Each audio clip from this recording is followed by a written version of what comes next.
Bonjour, je suis ravie de vous retrouver pour ce nouveau format de podcast où je vous partage dans chaque épisode ce que j'aurais aimé savoir pour ma guérison et pour mon évolution quotidienne.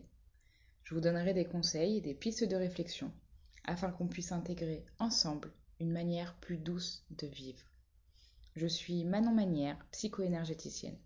Je vous accompagne dans la libération de votre âme en vous donnant divers outils pour votre autonomie dans le bien-être. Je propose également différentes méthodes et formules tels que des soins individuels, collectifs, mais aussi des ateliers et séminaires pour expérimenter par vous-même votre plein potentiel. J'espère que ça vous inspirera pour déclencher en vous cet apaisement et cette légèreté. N'hésitez pas à interagir dans les commentaires, à me poser vos questions et interrogations et à partager le podcast à votre entourage. Bonjour, on se retrouve aujourd'hui pour un sujet qui me paraît très important pour le bien-être de manière générale, pour vraiment qu'on soit bien au niveau physique, au niveau énergétique, au niveau mental, pour qu'on se sente libre au quotidien, pour qu'on puisse avancer sereinement sans se faire des nœuds à l'estomac, sans se créer des maladies, sans se stresser ou être anxieux en permanence. Donc on va parler aujourd'hui des émotions. Les émotions, j'en parle souvent d'accueillir ces émotions parce qu'en fait on a désappris à regarder ce qui se passe en nous. On a rendu notre vulnérabilité interdite. C'est comme si à un moment donné on nous avait appris qu'il ne fallait pas exprimer ce qu'on ressentait, qu'on n'avait pas le droit de dire que là on se sent pas bien, qu'on se sent triste ou en colère. Et du fait qu'on ait désappris tout ça, eh bien aujourd'hui, on se retrouve à un stade où on ne sait même plus analyser quand il se passe quelque chose en nous. On va peut-être parler de sentiments ou se sentir triste ou en colère, mais on ne va pas observer réellement ce qu'il se joue dans notre corps et ce que ça vient toucher précisément. On va rentrer un peu plus dans le détail de ce que je viens de vous dire pour comprendre vraiment l'importance de s'attarder en fait sur ces émotions. Bien souvent, soit on est dans le déni, soit on les fuit, soit on ne veut pas les regarder parce que en effet ça fait mal et on n'aime pas avoir mal. Donc on va les mettre de côté, on va les minimiser ou on va carrément être dans le déni pour ne pas les voir.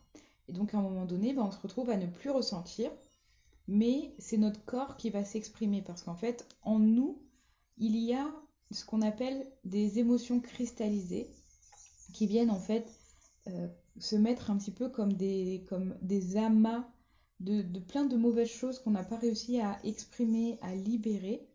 Et donc ça va venir au quotidien nous créer beaucoup d'effets négatifs, que ce soit sur le corps, sur notre manière d'être, parce qu'en fait quand on accumule ces émotions, on va finir par être conditionné. On cache en fait un mal-être à un moment donné. Et puis, vous pouvez vous visualiser soit sur le corps, soit dans le cerveau. C'est comme si ça va créer plein d'émotions qui ne sont pas classées. Et à un moment donné, la coupe est pleine et donc ça va finir par déborder. Et quand ça déborde, on se retrouve dans des situations inconfortables. On parle beaucoup de burn-out en ce moment, de personnes qui font que de pleurer ou de l'anxiété plus. Et d'ailleurs, pour la petite anecdote, on a un peu ce phénomène en ce moment où on va chez le médecin et le médecin nous dit en fait qu'on est en dépression parce qu'on pleure. On pleure, c'est humain. On pleure parce que peut-être on a trop emmagasiné, on n'a pas assez dit, on n'a pas assez libéré. Et donc, au lieu de nous faire libérer les choses, on va nous donner des antidépresseurs pour cacher ce qu'il se passe encore plus. Et tout ça pour comprendre que pouvoir parler, pouvoir se libérer de ses émotions, de son ressenti, va être vraiment une clé fondamentale dans l'évolution et dans le bien-être.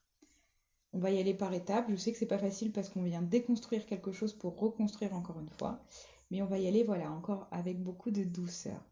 Je tiens à dire que chacun a le droit d'incarner son ressenti, chacun a le droit d'incarner ses émotions et sa vérité. Il n'y a pas plus grave, il n'y a pas plus important. Le plus important, c'est nous, on est au centre. Et si je ne me sens pas bien, j'ai le droit de dire que je ne me sens pas bien. J'ai le droit de m'arrêter. J'ai le droit de dire à mon compagnon que là, il y a quelque chose que je ressens et que j'ai besoin d'exprimer. Je n'ai pas besoin de tout garder en moi. Et au contraire, plus je vais m'analyser moi-même et plus je vais l'exprimer, mieux ça va aller. Ça va en fait libérer l'énergie pour que ça circule. Quand les émotions ne sont pas dites et qu'elles sont gardées, ça va créer des structures sur le champ énergétique qui vont empêcher cette circulation d'énergie. Ça va avoir un impact sur les points d'énergie vitaux, où ça va les déséquilibrer. Ça va avoir un impact sur le cerveau, où il y a plein de choses qui vont rester en fait dans le cerveau émotionnel et ça va finir par créer un embouteillage. Ça va créer des éléments négatifs sur notre corps parce que c'est des émotions qui sont cristallisées en nous, donc ça va toucher nos organes et à un moment donné, pareil, ça va les boucher et nous créer des maladies. Donc c'est en tout ça que j'aimerais vraiment, j'insiste sur les effets négatifs parce que pour que vous compreniez l'importance que ça a et vous allez voir que plus vous allez apprendre à, à ressentir et à exprimer et à vous en libérer, et bien plus ça va aller naturellement. Donc juste pour faire un récapitulatif en reprenant la base, les émotions, qu'est-ce que c'est? Donc les émotions, on va avoir de la colère, de la peur, de la tristesse. On peut être surpris, on peut avoir du dégoût. Et puis aussi de la joie. C'est pas toujours des émotions négatives, bien au contraire. Et il y a aussi des personnes d'ailleurs qui à l'extrême ont du mal à exprimer leur joie, ont du mal à exprimer quand ils sont contents parce qu'ils n'ont pas appris, on a désappris. Et puis, comme on a un vocabulaire assez riche quand même dans la langue française, et ben, dans toutes ces catégories d'émotions, on peut vraiment faire des sous-catégories et mettre plein de mots sur cette catégorie d'émotions. Donc voilà, pour vous donner un exemple, quand on est en colère, ben, on peut se sentir agacé, on peut être agressif, on peut être contrarié, on peut être froissé, on peut être furieux, on peut être irrité. Il y a plein de vocabulaire comme ça qu'on peut utiliser pour définir ce qu'on ressent. Il n'y a pas d'émotions négatives, il n'y a pas d'émotions positives. Il y a juste des émotions qu'on ressent, des émotions qu'on va s'autoriser à vivre. Parce que on est incarné sur Terre, dans ce corps physique. Et ça, je vous le dis maintenant, je pense, dans tous les podcasts, c'est que qu'est-ce qu'on a de plus que ces vibrations? C'est qu'on est dans un corps humain et qu'on est venu incarner justement ces émotions. On est venu faire le tri, apprendre des choses et voir comment on peut se libérer de toutes ces émotions qui peuvent définitivement nous créer plein de problèmes. En particulier, juste pour précision, souvent les cancers notamment, c'est créé par justement toutes ces émotions qu'on a cristallisées. Le corps va venir nous parler. Le corps va nous informer de ce qui ne va pas en nous. Quand vous avez une maladie, quand vous avez un problème quelque part, une douleur, quand vous tombez, regardez toujours cette signification sur Internet, vous allez voir, c'est assez fou. Vous tapez, je ne sais pas, douleur pied droit, lien psychologique, et vous allez voir que c'est quelque chose en fait qu'on n'a pas conscientisé, que le corps vient mettre en lumière pour dire eh oh, là il y a quelque chose qui me dérange, est-ce qu'on peut faire le point pour s'en libérer? Donc vous allez voir qu'au fur et à mesure, ça va vraiment agir en profondeur sur vos cellules. Donc, je vous parlais tout à l'heure de sentiments, c'est de ne pas confondre les émotions et le sentiment. Les émotions, ça va être vraiment quelque chose qui se passe à l'intérieur de nous. Ça va être de mettre des mots sur qu'est-ce qu'on ressent réellement. Je fais souvent des ateliers où l'exemple est très parlant parce que des fois je demande aux personnes de fermer les yeux et de penser à quelque chose qui les dérange. Et juste d'observer avant tout qu'est-ce qu'ils ressentent dans leur corps. Où est-ce qu'il y a un point de tension, où est-ce qu'il y a une douleur. Et en fait, bien souvent, c'est difficile pour les personnes de trouver ça parce qu'en fait, on a désappris encore une fois. Alors qu'en soi, quand on est pris par une vague de tristesse ou de colère, tout de suite, on va avoir mal au cœur, on va avoir mal au ventre, on va avoir mal à la gorge. C'est le processus normal qui monte naturellement. Et aujourd'hui, on s'en rend plus compte, mais par exemple, retournez un petit peu dans l'enfance, regardez les enfants, ils sont hyper révélateurs, et vous vous rendrez compte que quand on est enfant, en fait, quand on est triste, on l'exprime, quand on est en colère, on est triste, quand on est dans la joie, on l'exprime. tout de suite il se passe quelque chose où on ne se pose pas de questions parce qu'on n'a pas toutes ces couches de protection, toutes ces barrières. On n'a pas ce conditionnement et donc si on a faim, on l'exprime, on va pleurer, on va crier. Si on est content, on va également l'exprimer. Ramenez-vous toujours à cette période d'enfance parce que vraiment les enfants, observez-les, c'est très révélateur et en fait c'est ce qui est très sain. Et c'est vrai que souvent quand on est avec des enfants, on les empêche aussi d'exprimer leurs émotions alors qu'il ne faut pas parce que plus on va les empêcher d'exprimer les émotions, plus on va leur indiquer tu n'as pas le droit de ressentir. Or, on a le droit. Et plus on va être dans cet accueil, et plus on va réussir à les gérer. C'est quand il y a un trop-plein qu'on ne les gère plus. Mais à force de désapprendre, on n'arrive même plus à ressentir qu'est-ce qui se passe dans notre corps, et encore moins du coup à y mettre des mots. Une émotion, il faut savoir que quand elle est accueillie à 100% dans le corps, elle dure 90 secondes. Quand elle n'est pas accueillie, eh bien, ce que je vous disais tout à l'heure, ça va créer plein d'amas d'émotions cristallisées qui vont créer du négatif en permanence autour de nous. Donc là, il va y avoir deux notions qui vont être très importantes. Ça va être l'accueil de son émotion. En fait, quand on a une émotion, c'est de ne pas la fuir ou de ne pas la mettre de côté. C'est ok, là, il se passe quelque chose en moi. Et je vais l'accueillir dans mon corps parce que c'est le processus. Ça doit, vous savez, on a ces points d'énergie vitaux, ça doit passer dans notre corps pour pouvoir être libéré à la terre à un moment donné. Mais on doit faire ce travail dans le corps, donc ça va être d'accueillir pleinement cette émotion, de dire ok, qu'est-ce que je ressens? Je l'accueille. Qu'est-ce que je ressens là maintenant tout de suite? Qu'est-ce qui se passe en moi? Est-ce que j'ai mal au ventre? Est-ce que j'ai mal à la gorge? Qu'est-ce qui se passe? Et puis, avec douceur et bienveillance, de venir peut-être mettre en lumière qu'est-ce que ça vient réveiller. Si cette émotion vous prend dans votre corps, si ça vous dérange, c'est parce qu'à un moment donné, vous avez été blessé auparavant. Et qu'il y a déjà en fait cet embouteillage qui est créé en vous.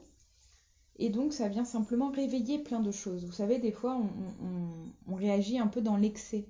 Quand on réagit dans l'excès, en fait, c'est typiquement parce qu'on a cet embouteillage qui est créé en nous et qui fait que le vase déborde. Quand c'est accueilli et quand on peut traiter avec douceur et avec bienveillance, on accueille dans son corps, on fait le point, on se demande d'où ça vient et petit à petit, on va pouvoir libérer à la terre pour se sentir mieux et pour faire le vide.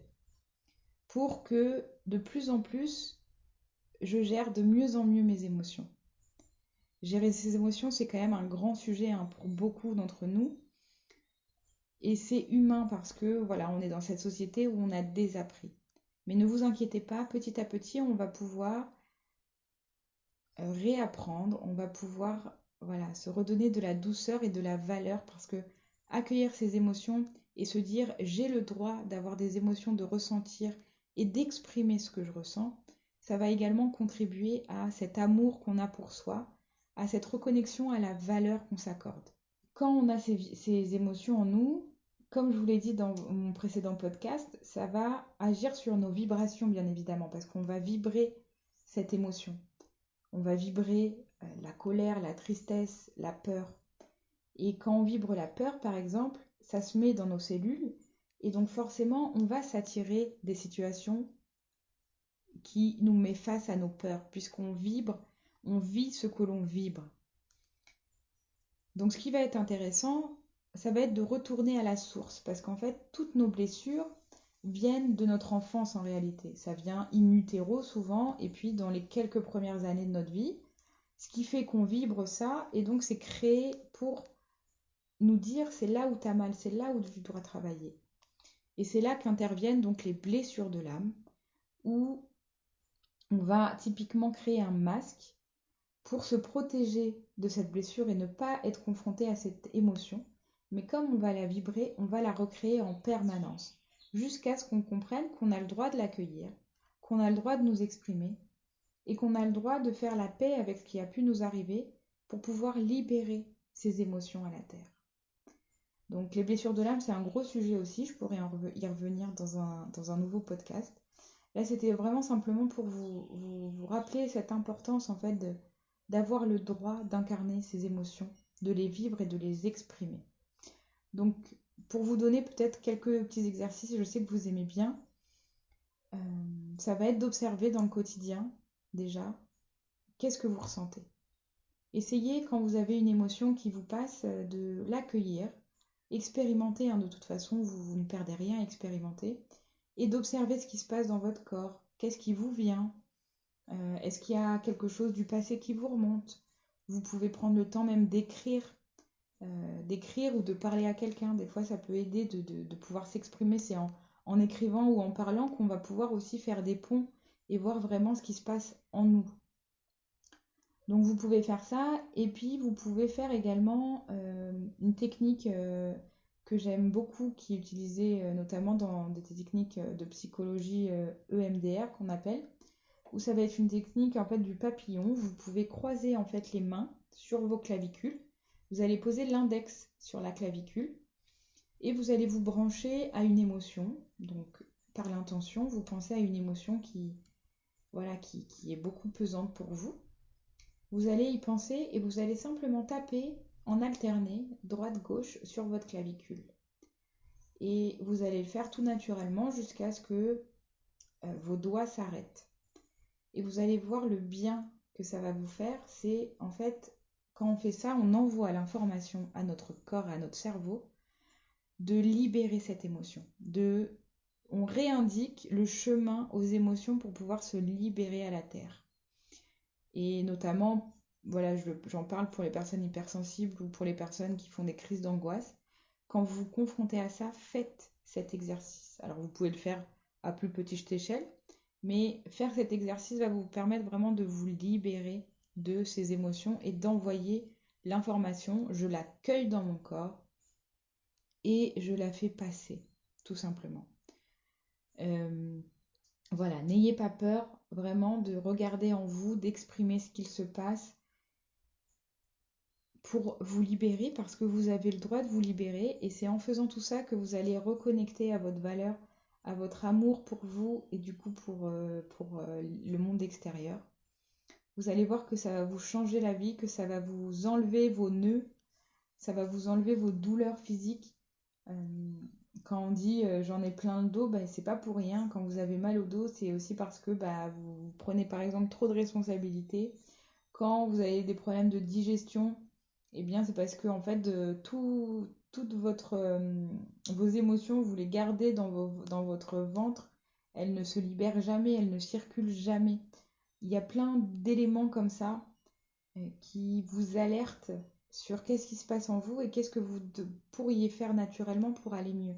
Et des fois, rien que le fait de conscientiser, ça permet déjà de faire vraiment 80% du travail et c'est énorme. Donc vous allez voir que petit à petit, ça va se libérer naturellement. Gardez toujours en tête que quand on fait face, ça s'efface. Voilà, je voulais juste faire cette petite parenthèse parce que je trouve important de parler des émotions, de remettre ça au centre, parce que c'est vraiment aussi ce qu'on est venu incarner sur Terre, hein, c'est accueillir ces émotions. Et vous allez voir que plus vous allez le faire et plus vous allez réussir à le faire. C'est bien évidemment une déconstruction pour faire une reconstruction, mais avec beaucoup d'amour et d'indulgence, je sais que vous allez y arriver, que vous allez reconnecter peu à peu à vraiment ce qu'il se passe en vous et du coup à votre vraie valeur, à votre potentialité et que petit à petit les choses seront de plus en plus simples pour vous. Donc voilà pour ce petit podcast sur les émotions qui me semblait important. Juste pour vous informer, je fais un atelier vendredi sur les blessures de l'âme qui se passe sur Zoom, donc n'hésitez pas à me demander pour l'inscription. Ce sera avec plaisir où on va justement aborder les blessures d'âme, les émotions, comment les accueillir, comment s'en libérer pour aller mieux. Et puis, n'hésitez pas à faire les exercices que je vous ai donnés dans ce podcast. On se retrouve très vite pour un nouvel épisode. N'hésitez pas à me faire part de vos ressentis, de vos problématiques. Je serais vraiment ravie de vous écouter et d'y répondre. Et si ça vous fait plaisir de mettre voilà, un petit like sous la vidéo, moi ça me fait toujours plaisir en tout cas. Je vous souhaite de prendre soin de vous, d'accueillir tout ça avec beaucoup d'amour, beaucoup de douceur. Et on se retrouve très vite. À très bientôt.